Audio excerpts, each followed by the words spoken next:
እነዚህ ሐዋርያቶችን ይዞ የወጣ የእግዚአብሔር መንፈስ ሳይተኛ በዛው ቀን በኢየሩሳሌም የነበረችው ቤተክርስቲያን ላይ ታላቅ ስግደት ተነሳ። ከሐዋርያትም በስተቀር አማኞች በሙሉ ይሁዳና በሰማርያ አውራጃ ሁሉ ተበተኑ። በመንፈሳዊ ነገር የጠቁ ሰዎችም እስጢፋኖስን ቀበሩ፣ ደግሞ እጅግ አለቀሱለት። ሳኦል ግን ቤተክርስቲያንን ለማጥፋት ታጥቆ ተነሳ። ከቤተ መቅደስ ወንዶችንና ሴቶችን ይዞ እያወጣ ወይን ቤት አስገባቸው ነበር። የተበተኑትም በሄዱበት ሁሉ ቃሉን ምን ያደረጉ ነው? ሰበኩ። ፊልጶስም ወደ አንዲት ሰማርያ ከተማ ወርዶ ክርስቶስ ሰበከላቸው። ብዙ ሕዝብ ፊልጶስን የተናገረውን ሲሰሙና ያደረገውን ተአምራዊ ምልክቶች ሲያዩ አንድ ልብ ሆነው አደመጡት ነበር። ርኩሳን መናፍስትም እጮውን ከብዙ ሰዎች ወጡ። ብዙ በሽታዎችና አንካሶች ተፈወሱ። ከዚህም የተነሳ ከተማይቱ ታላቅ ደስ። ነገር ግን ከዛ ቀደም ሲል በከተማይቱ ውስጥ እየበረቆለ ሰማርያ ሰዎችን ሁሉ እያስገረመ ሲሆን የሚሉት አንድ ሰው ነበር። እርሱም ራሱን እንደ ታላቅ ሰው ይቆጠር ነበር። ከታናሽ እስከ ታላቅ ያለውን ሰው ሁሉ ይህ ሰው ታላቅ ኃይል በመባል የሚታወቀው መለኮታዊ ኃይል ነው በማለት ከልብ ያደምጡት ነበር። ከብዙ ጊዜ ጀምሮ በጥንቆላ ስራው ስላስገረማቸው ርኩሳን ትኩረት ሰጥተው ይከተሉት ነበር። ነገር ግን ፊልጶስ ስለ እግዚአብሔር መንግስትና ስለ ኢየሱስ ክርስቶስ እየሰበከላቸው አምነው በመቀበላቸው ወንዶቹ ሴቶችም ተጠመቁ። ራሱ ስምዖን እንኳን ሳይቀር አምኖ ተጠመቀ። ፊልጶስም ተከትሎ ሄደ። የሚያደርገውን ምልክትና ታላቅ ታምራት አይቶም ተገረመ። ክብር ለኢየሱስ ይሁን። ቃልህን በኢየሱስ ስም አምራለሁ። እኔም ባሪያዎች እግዚአብሔር ሆይ በፊት ቆመናል። በኢየሱስ ስም በዚህ ውስጥ ላይ የተገለጠው የእግዚአብሔር ክብር ዛሬ በደቀ ወገኖች ላይ በኢየሱስ ስም ይገለጥ። ይህ ክብር በጌታ በኢየሱስ ስም ያገኘን። የእግዚአብሔር መለኮታዊ ጉብኝት በኢየሱስ ስም በእኛ ላይ ይሁን። በኢየሩሳሌም ላይ የተቀመጡት ሐዋርያቶች ስግደት ተነሳ። ከዚያም ከኢየሩሳሌም ተበትነው ግማሽ ወደ ይሁዳ ግማሽ ወደ ሰማርያ ወረዱ። ወንጌልን ሰበኩ። ብዙዎችን ይህንን ወንጌል ምስራች በሰሙ ጊዜ ጌታን ተቀበሉ። ስምዖን የሚባል በታላቅ በብዙ መናፍስት ታጅቦ የነበረው ሰው ሲያስገድም የነበረው ይህ ክብር ስመጣለት ይህ ክብር ወደ እሱ ስመጣ እጁን ሰጥቶ ጌታን እንደተቀበለ ዛሬም በጌታ በኢየሱስ ስም በይህንን ቦታ ጌታ ሆይ ብለን ተገኘነው። ለእኛ ታላቅ ምድር በኢየሱስ ስም ይምጣልን። ይህ በረከት በኢየሱስ በደቀ ወገኖችን ያገኘ ይህ ክብር በኢየሱስ ስም ያገኘን። ቃልህን አምራለሁ፣ አስተምረን በጌታ በኢየሱስ ስም ለጌታ ክብር እንሰጣለን። እዛን ቀን በኢየሩሳሌም የነበሩ ቤተ ክርስቲያን ተኑትን በሄዱበት ሁሉ ቃሉን ሰበኩ ብሎ አሁን ይቀጥላል። በዚህ ስፍራ ዛሬ የምንካፈለው በእግዚአብሔር መንፈስ በመንፈስ ቅዱስ ኃይል ገደብ ማለት ይሆናል። አሜን። አሁን ብዙ ገደቦች አሉ። በዚህ መጽሐፍ ቅዱስ እንደምናየው ጌታ ኢየሱስ ክርስቶስ ሐዋርያት ምዕራፍ 1 ቁጥር 8 ላይ ኃይልን ሳትቀበሉ ከኢየሩሳሌም አትውጡ ብሎ መልእክት ነገራቸው። አብሮት ለነበሩ ሐዋርያቶች ቃል ሰጣቸው። ኃይልን ሳትቀበሉ ከኢየሩሳሌም አትውጡ፣ ኃይል ስትቀበሉ ግን ከኢየሩሳሌም፣ ይሁዳ፣ ሰማርያ እስከ ዓለም ዳርቻ ድረስ ምስክሮቼ ትሆናላችሁ ብሎ ይህንን ቃል ተናገረ። ይህ ቃል ለመፈጸም መንፈስ ቅዱስ ምዕራፍ 2 ላይ መጥቷል። ሐዋርያት ሥራ ምዕራፍ 2 ላይ መጥቷል። አሁን ይሄ አዲስ አይደለም ቃሉ፣ ግን በዚህ ውስጥ የሚገኘው መንፈስ በኢየሱስ ስም ያገኘን እና ሐዋርያት ሥራ ምዕራፍ 2 ላይ መንፈስ ቅዱስ እንደተባለው ሲጠባበቁ ሳለ ወረደው፣ ተቀበሉት። ጌታ ኢየሱስ ክርስቶስ ግን የተናገራቸው መንፈስ ቅዱስ እስኪመጣ አትውጡ፣ ካወጣ ግን ብሎ ጀምሯል። መንፈስ ቅዱስ ከመጣ አትቀመጡ ማለት ነው። መንፈስ ቅዱስ ይመጣል ጠብቁ። ሲመጣ ግን ከኢየሩሳሌም ይሁዳ፣ ከይሁዳ ሰማርያ፣ ከሰማርያ ወደ ዓለም ዳርቻ ሄዳችሁ ምስክሮቼ ትሆኑላችሁ ብሎ ተናገረ። ልክ ሐዋርያት ሥራ ምዕራፍ 2 ላይ መንፈስ ቅዱስ ወረደ። ተቀበሉ። ሲቀበሉ ግን ኢየሩሳሌም ቁጭ ብሎ ተቀመጡ። ለዛ ነው እግዚአብሔር ስደትን ምን አደረገባቸው? አስነስ። ስደት ጠላት ወይ ሰይጣን የሚጠቀምበት መሳሪያ ነው። ቢሆንም እግዚአብሔርም ደግሞ ዓላማን የሚፈጽምበት መሳሪያ በዚህ ውስጥ ነው። አንዳንድ ቦታ ተመችቶናል ብለን ቁጭ ባለው ጊዜ እግዚአብሔር ፍቃድ ካልሆነ እግዚአብሔር ስደትን ያስነሳል። ስለዚህ እነዚህ ሐዋርያቶች መንፈስ ቅዱስን ተቀበሉ፣ ተመችቷቸው ቁጭ አሉ። ለዛም ስደት ተነሳባቸውና እስጢፋኖስ ከመካከላቸው ሞተ። እስጢፋኖስ ከሞተ በኋላ ሁሉም ሰው አሁን በየስፍራ መበተንን ጀመሩ። ግማሽ ወደ ይሁዳ ተበተኑ፣ ግማሽ ወደ ሰማርያ ወረዱ። አሁን ሰማርያ ምንድነች? ከዚህ እንጀምር። ስለ ሰማርያ አንዳንድ መጽሐፎችን ማንበብ ጀመርኩና ሰማርያ ምንድነች? ለምን ተገደበች? ይሄን ያህል ጌታ ኢየሱስ ክርስቶስ ወንጌል ዮሐንስ ምዕራፍ 4 ላይ ያቺ ሰማርያ ሲያናግራት እንዴት ከሴቶቹ ጋር ቆሞ ያናግራል ብሎ ተናገሩ፣ ተገረሙ። ሰማርያ ምንድነች? ሰማርያ በይሁዳና በገሊላ መካከል የምትገኝ ክልል ነበረች። አሁን አንዳንድ ትንሽ ሐሳብ ለማግኘት ነው። ከይሁዳና በገሊላ መካከል የሚገኝ ክልል ነበረች። ሰማርያ ሰዎች ከይሁዳ ጋር የቆየው ሃይማኖታዊና የዘር ልዩነት ነበራቸው። ስለዚህ አይሁድ ብዙ ጊዜ ይርቋቸው ነበር ከሰማርያ። አንድ ጊዜ ሰሜናዊ እስራኤልና ደቡባዊ እስራኤል ተብሎ ሁለት ቦታ ተከፍሏል፣ ሰለሞን ከሞተ በኋላ። እነዚህ ሁለት ቦታ ከተከፈሉ በኋላ ያቺ ሰሜናዊ እስራኤል አንድ ንጉስ አሸነፋቸውና መጣቸው፣ ሰዎችንም ማረከው። ከተማረኩት መካከል የተማረኩ ሰዎች ወስዶ ሄደ፣ ግማሹ እዛ ቀሩ። ከሌላ ሀገርም ደግሞ ያ ንጉስ ከማረከ በኋላ እዛ ሰማርያ አካባቢ ያስቀመጠ። ሰማርያና እነዛ ሀገር ከሌላ ሀገር የመጡ ሰዎች ተጋቡ፣ ዘራቸው ተቀላቀለ። ስለዚህ አይሁዳኖች ከዚህ ከሰማርያ ጋር አያወሩም፣ ዝምድናም የላቸው። እንኳን ማውራት በመሬታቸው ላይ አያልፉም ነበር። አሁን መንፈስ ቅዱስ ምን አይነት ገደብ እንደሚያስጥስ ለመናገር ነው የተነሳው ያሰብኩት። ምናልባት በዛ ጊዜ ለነሱ ወንጌል እንዳይሰብክ የመንፈስ ቅዱስን ስራ እንዳይሰራ ትልቁ ገደብ የነበረው የዘር ምክንያት ነው። ግማሽ ሃይማኖታዊም ነበረ፣ ታሪካዊም ስታይ ታሪካቸውም ልክ አልነበረም። ከዚህ የተነሳ ወንጌል እንዳይሰብኩ ብዙ ሰው ቤታቸው ቁጭ ብሏል። ኢየሩሳሌም ለዛ ነው ወደ ሰማርያ ሳይወርዱ ቁጭ አሉ። መንፈስ ቅዱስ ሲመጣ ግን ኢየሩሳሌም መቀመጥ አይደለም፣ የትኛውም ክልል አልፋችሁ ትሄዳላችሁ ስለተባለ እኔ ዛሬና እናንተ ይህንን መንፈስ ተቀብለናል። ምንድነው የተገደብነው? ዛሬ በጌታ በኢየሱስ ማለት ይሆናል አልፋለሁ በልኩ በኢየሱስ። አሁን በእኛ ህይወት ላይ ገደብ የሆነ ብዙ ነገር አለ። አገልግሎት ማገልገል እየፈለገን መስራት እየፈለገን ለጌታ መኖር እየፈለገን እንደ እግዚአብሔር ፈቃድ ማድረግ እየፈለገን ብዙ ነገር ገደብ አድርገውብናል። ይሁን የእግዚአብሔር መንፈስ አሁን ከላይ ይመጣ።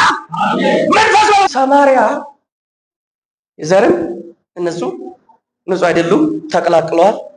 ከሰማርያና ከሌላ ሀገር የመጡ ሰዎች ተጋብተዋል። ስለዚህ ከነዚህ ጋር አንጋባም፣ ሰላምም አንባባልም፣ መሬታችን አይረጡ፣ መሬታቸውም አንረቅም ያሉ። ልክ አሁን ለምሳሌ ከዚህ ተነስተን ወደ መገናኛ ለመሄድ ቀጥታ በሀያት በኩል ብንሄድ ይቀልልናል። ሰማርያ ደግሞ ከዚህ ተነስተው ሀያት አካባቢ እንበሉና እንውሰድ። በዚህ ሄደው መገናኛ መሄድ ሲቀላቸው እስራኤላኖች ከጥላቻው የተነሳ በሄድ ይሄዳል። ከዚህ ተነስተው በጎሮ አልፎ በፊግ ማነው በመብራት ላይ አድርጎ በጃክሮስም አድርጎ ዙሮ ነው ነፃ መሬታቸውን ላለመልከት። መንፈስ ቅዱስ ሲመጣ ግን ኦራ ለማዳና ማዲያባስ የተኛ ነው የተገደብከው በኢየሱስም ተዘግባ።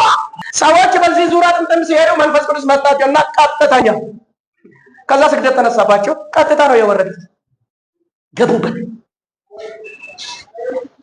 ስለዚህ የሰማርያ ታሪክ ማወቁ መንፈስ ቅዱስ ምን አይነት ስራ ተሰራ ብለን እንድናስብ እንዲያደርግን። መካከላቸው ታላቅ ገደብ፣ ይህን የማክል ታላቅ ገደብ ነበራቸው። የታሪካቸው ስናይ አይሁዳኖች እግዚአብሔር ሲያመሰግኑ ላልታይ መጽሐፍ ቅዱስ ታሪክ አይሁዳን ወንዶች እግዚአብሔርን ሲያመሰግኑ እኔው እንኳን ሴቶኝ ያልተፈጠርኩም እግዚአብሔር ያመሰግናሉ ብሎ ያመሰግናሉ። ምን አይነት ገደብ ነው! ለዚህ ነው መጽሐፍ ቅዱስ መጣና ጳውሎስ ሮሜ ላይ ወንድ የለም ሴት የለም ባሪያ የለም ጨዋ የለም ሁሉም በክርስቶስ ምንድን ነው? አንድ ነው። ጌታ ኢየሱስ ክርስቶስ ያቺ ሴት ሲያናግራት ሐዋርያቶች ምግብ በልተው ሲመለሱ ከሴት ጋር ቆሞ ያወራል። በዛ ላይ እንኳን ሴት አልሆንኩ ብሎ በሚያመሰግኑት ከተማ ጌታ ኢየሱስ ክርስቶስ ከሴት ጋር ቆሞ ሲያወራ አያቸው። የመጀመሪያ ያንን መጽሐፍ ሲያነበው ጌታ ኢየሱስ ክርስቶስ የመጀመሪያ ከሴት ጋር ቆሞ ሲያወራ የተገረሙበት በዛ አገር ወንድና ሴት ቆሞ አያወሩ ማለት ነው። ከይሄ ብቻም አይደለም፣ ሴት ወንድ ስላልተፈጠርኩ አመሰግናለሁ የሚል ለሴት ያላቸውን ዝቅተኝነት ያሳያል። ለዛ ነው ጌታ ኢየሱስ ክርስቶስ ያቺ ሴት ቆሞ አወራ። ከነሱ መካከል ያለው ትልቅ ገደብ አፈረሰው። ወንጌል እንዲህ ነው። አይ ይሄ ዘሬ ነው፣ አይ ይሄ ወገኔ ነው፣ አይ ምን ነው ምን ነው ያለ እኛ በገደብ ስናስቀምጥ መንፈስ ቅዱስ ሲመጣ ገንጥሎ ያስወጣል በኢየሱስ ስም። ለዚህ ነው ለምድራችን ፈውስ የሚገባ የእግዚአብሔር መንፈስ በኃይል ላይ ይስራ። አይሆንም፣ ያለ መንፈስ ቅዱስ ምንም ማድረግ አንችልም። ሰው አሁን በብዙ ነገር ጠዋት ወጥቶ ማታ የሚገባው ኑሮ ለመለወጥ የሚሮጠው ላዘ ሰይጣን ግን ሰው እንዳይለው ሰው ገደብ አልፎ እንዳይሄድ ሁል ጊዜ ቀንና ሌሊት ይሰራል። ከኛ ወደን የገባ ነው እግዚአብሔር ኃይል ከኛ ጋር ስላለ። ስለዚህ ይህ ክፍል ሐዋርያቶች የመጀመሪያ በቅርብ ከተማ ላይ ያለችውን ሰማርያ መንፈስ ቅዱስን ይዞ ቁጭ ያሉት ላለመስበክ ነው። እዛ ከተማ ገቡ ላለመስበክ። የሚገርማችሁ ያቺ ከተማ ደስ የሚለው ነገር ወንጌል ሲሰበክ አፒታይታቸው ተከፍቶ ይሰሙ ነበር ይላል። ለዛ ነው ብዙ እዛ ከተማ ላይ ሽባ ጠረጠረው ብዙ ታምራቶች እዛ ሆነ። ስምዖን ደግሞ አስቀድሞ እዛ ከተማ ላይ ንጉሥ ሆኖ የነበረው በጠንቆላ ስራ ነው። ይህማ ታላቅ እግዚአብሔር ልጅ አምሮታል ብሎ ከትልቅ እስከ ትንሽ አምኗል። ትልቅ የሆነው መንፈስ አልወረደማ ያኔ ወደ እነሱ አልገባማ። አንዳንድ ጊዜ ለእኛ ትልቅ የሚመስሉት ነገሮች ወደ በአእምሯችን ትልቅ የሚመስሉ እግዚአብሔር መንፈስ እስኪነካም ብቻ ነው። መንፈስ ቅዱስ ከነካም በኋላ ትልቅ የሚመስለው ነገር በእኛ በጣም ትንሽ ነገር ነው። ሰው ጌታን ሲቀበል ለጌታ ማንኛውም ሰው ለጌታ መኖር ይፈልጋል። ጌታን ሲቀበል ልክ አንድ ዓመት አካባቢ እስኪጠመቅ በጣም እግዚአብሔር ቃል እስኪገባው ድረስ ይንገዳገላል፣ ይወርቃል፣ ይነሳ። ቢፈልግ እዚህም ያመልካል፣ ቢፈልግ እዛ ዘመን ካገኘው ይገባል፣ ይዘፍናል፣ የሆነ ነገር ካገኘው ይገባል፣ ይካፈላል። ግን በልቡ እግዚአብሔርን ይወዳል። መቆም ነው ያቃተው። እንዲቆም የሚያደርግ ምንድነው? መንፈስ ቅዱስ እንዲነጣ ከገባ በኋላ ብቻ። ሶስቴ ባካ ያረኩት እግዚአብሔር ጣልቻ አይደለም። ልብ እግዚአብሔር በጣም ይወዳል። እንደውም የዝማሬ ድምፅ ከሰማው የጸሎት ድምፅ ከሰማው በጣም ውስጥ ይቀልጣል። ግን መንፈስ ቅዱስ ስላልተቀበልኩ ማነው ስላልተሞላው መቆም አልቻልኩም። ከወጣው በኋላ ሌላ ነገር ከሰማው እሱ ያሸንፈኛል። እዛ ሆኜ ደግሞ ብዬ እመለሳለሁ። መንፈስ ቅዱስ ከሞላኝ በኋላ ግን እነዛ እንደ ትንሽ ነገር መቀጠል ጀመሩ። እኔ የሚስበኝ ዘፈን ነበር ያኔ። ምንም መጠጥ ምናምን ብዙም አልበኩልኩም። ዘፈን ነበር የሚስበኝ። የዘፈን ድምፅ ከሰማው የምጠብቀው ከብቶች ይሄዳሉ። መንፈስ ቅዱስ ከገባብኝ በኋላ ግን እነዛን አሁን መሽተት ጀመርኩ። ራሴን ነው የሚያመኝ። አሁን መኪና ውስጥ በጣም ከተከፈተ ራሴን ነው የሚያመኝ። ድሮ ግን ቁጭ ብለን እግር እናንቀሳቀሳለን። የእግዚአብሔር ኃይል ሰው ካልተቀበለ ለጌታ መቆም አይችልም። ለጌታ ለመቆም ገደብ አልፈንም ለመሄድ ከጌታ ጋር ለመቀጠልም እግዚአብሔር ሁለንተናችን እንዲቆጣጠር ለመንፈስ ቅዱስ መስጠት አለብን። ስለዚህ እነዚህ ሰዎች ሐዋርያቶች ለጌታ ኢየሱስ ክርስቶስ የነገራቸውን ተስፋ ቃል መንፈስ ቅዱስ እስክትቀበሉ ብቻ ነው ኢየሩሳሌም የምትቆዩት ነው። ከተቀበላችሁ ወደ ይሁዳ ትሻገራላችሁ፣ ከዛስ ወደ ሰማርያ፣ ከዛስ ወደ ዓለም ዳርቻ። እነሱ ግን ተቀበሉ፣ ቁጭ አሉ። ስደት ባይነሳ ኖሮ ሰዎቹ ብርሃን የሆነውን ኢየሱስን ይዞት ቁጭ ይሉ ነበር። ማን ሰብክላችኋል? ሲነሳ ግን ሁሉም ተበተነ። ደስ የሚል ደግሞ የስራሽን አገኘ ብሎ እግዚአብሔር አልቀረም፣ አብሮት ሰራ። ለምን ዘገያችሁ? መንፈስ ቅዱስ በእናንተ ላይ በወረደው ጊዜ ያለው ንግግር መንፈስ ቅዱስ በእናንተ ላይ በወረደው ጊዜ ኢየሱስም ወደ ሰማይ ከማረጉ በፊት ደቀ መዛሙርቱን በራሳቸው ኃይል እንደማይሰሩ አስተማራቸው። የመጀመሪያ መንፈስ ቅዱስን እንዲቀበሉ አዘዛቸው። መንፈስ ቅዱስ በእናንተ ላይ በወረደው ጊዜ ማለቱ ኢየሱስ ወደ ሰማይ ከማረጉ በፊት ደቀ መዛሙርቱን በራሳቸው ኃይል እንደማይሰሩ አስተማራቸው። በራሳቸው አቅም እንደማይሰሩ አስተማራቸው። የሚሰሩ በመንፈስ ቅዱስ ኃይል ስለሆነ መንፈስ ቅዱስ በእናንተ ላይ በወረደው ጊዜ።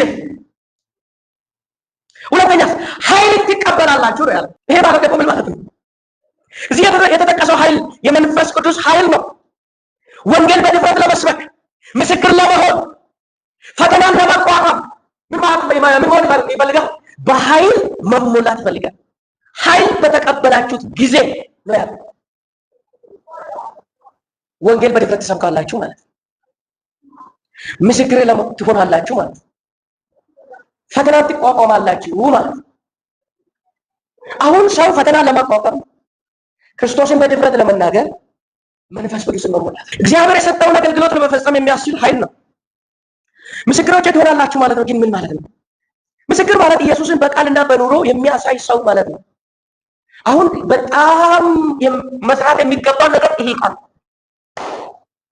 ምስክሮቼ ትሆናላችሁ ማለት ወንጌል ላይ ወይ መጽሐፍ ቅዱስ ላይ የተጻፈ ትናገራላችሁ ብቻም አይደለም። በቃልና በኑሮ ይሄ ታደርጉታላችሁ።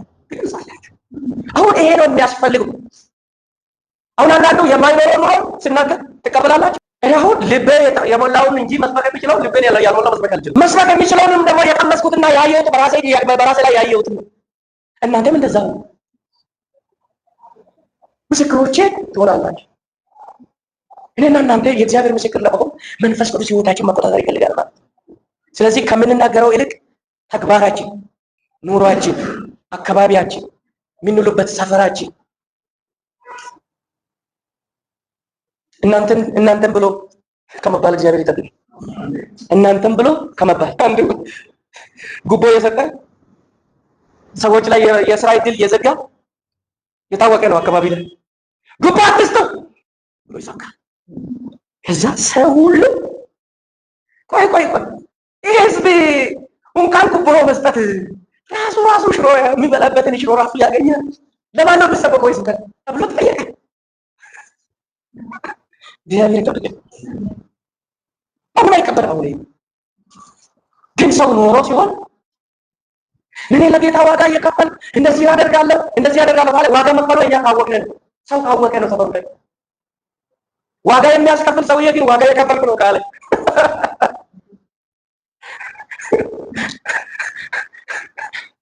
የሰራዊት ጌታ እግዚአብሔር ሕዝቤን ልቀቅ ይላል። እግዚአብሔር ይጠብቀን። ምስክር ማለት ኢየሱስን በቃልና በኑሮ ማሳያ የሚያሳይ ሰው ማለት ነው። አንደኛ ዮሐንስ ምዕራፍ 3 ቁጥር 18 ላይ እንደዚህ ይላል፣ ልጆች ሆይ በስራና በእውነት እንጂ በቃልና በአንደበት አንዋደድ። ልጆች ሆይ በስራና በእውነት እንጂ በቃልና በአንደበት አንዋደድ። ይህ ካልሆነ ሸንገላ ነው። በቃ ሰው ተግባራችን ያያል። ለዚህ ነው መጽሐፍ ቅዱስ እንደሚለው ልጆች ሆይ እባክህ በተግባር አድርጉ፣ ያኔ ምስክሮቹ እንሆናለን። አሁን ብዙ ገደብ የሚሆነው እናንተ ቁጠሩ። ወንጌል እንኳን በድፍረት ለመናገር ለጌታ ኢየሱስ ክርስቶስ ያድናል እንኳን ለማለት ለጓደኞቻችን እንኳን ለመመስከር እኛኑ ይመለከታሉ። እነሱ ቅድማውኑ እኛ ሳንናገር በፊት እኛ ላይ የምናገር ነገር አለ። ያን ሰው መጥራት አለበት። ያ ካልጠራ እኛ ስንናገር ያሾፉብን። እስቲ ራሴ መጀመሪያ ጌታን ተቀበል ይሉ እጅ ጌታን ይቀበል፣ አንደበት ጌታን ይቀበል፣ እግሮች ጌታን ይቀበል።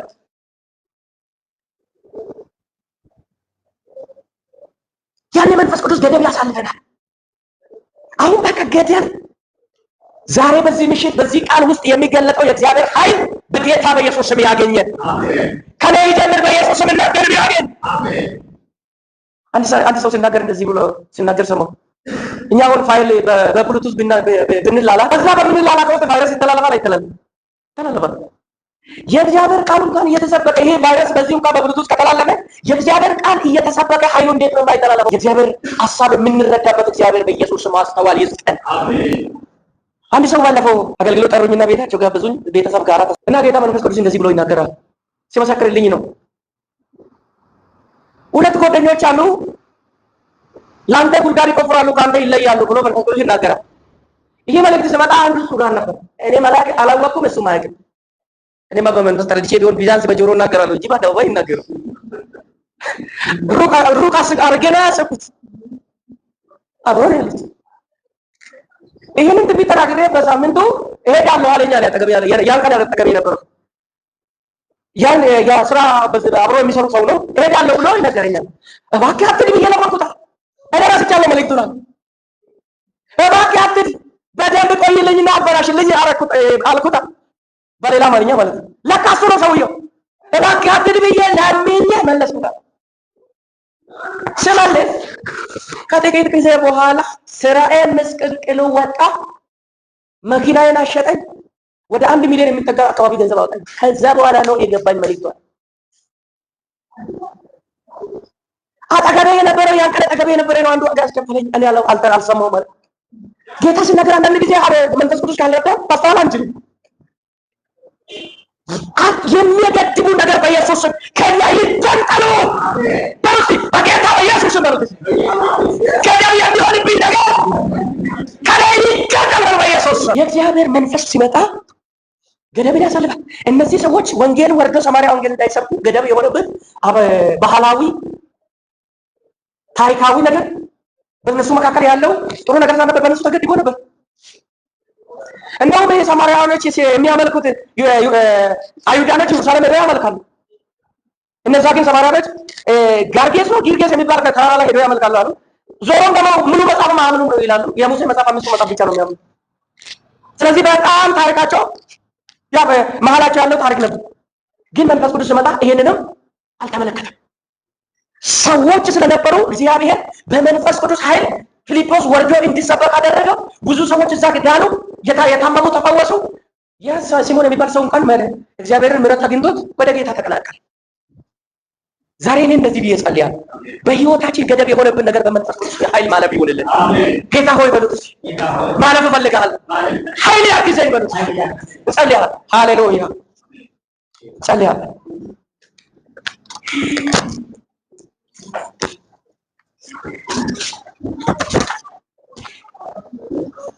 ብዙ ማለት አልፈልግም።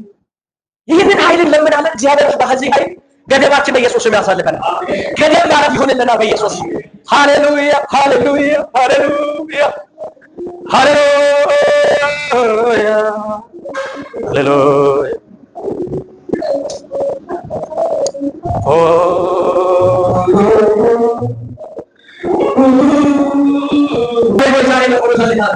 ገደብ የሆነብኝ ነገር ማለት እፈልጋለሁ። ኃይል እንዲረዳኝ እፈልጋለሁ።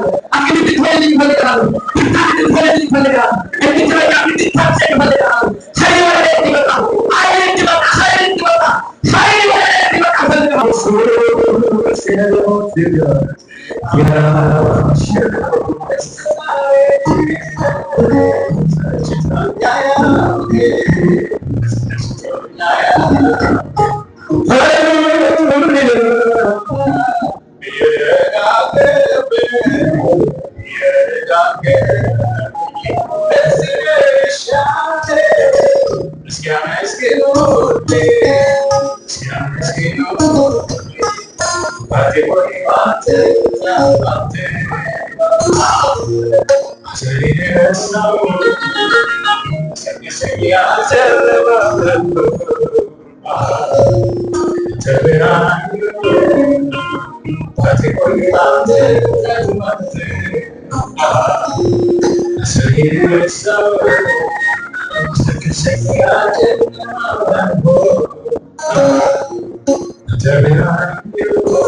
አንዳንድ ነገሮች ንጹህ ውሃ ከፊታቸው አለ።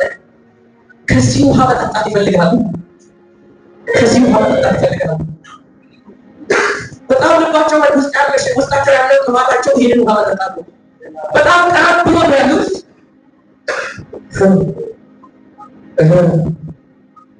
ይህ ውሃ እንዳይጠጡ የተገደበው የትኛው ገደብ ከፊታቸው ሳዳት ሲያነሳል ጥማት ያላቸው በጥማታቸው ላይ ሰዎች እግዚአብሔር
ታወራላችሁ።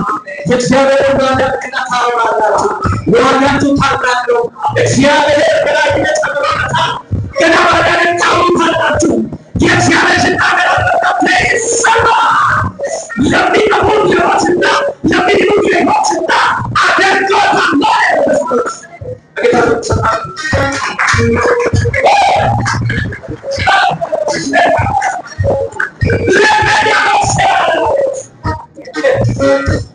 አንድ መንፈስ በጣም የተቆጣ መንፈስ ሁልጊዜ በአንድ ሰው ላይ ተቀምጦ የተቆጣ መንፈስ አለ።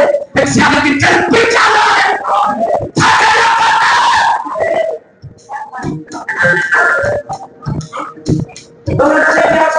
ጠይም ሰው ያለው በመንፈሴ የሚከተው ሰያችሁ በጣም ደስታ ይሰማው። እግዚአብሔር ግን ጥራው ታው ላይ ደውተው አላቲ ኮሪያ አሸናፊነት ተሰጥቷል። ሃሌሉያ ሃሌሉያ።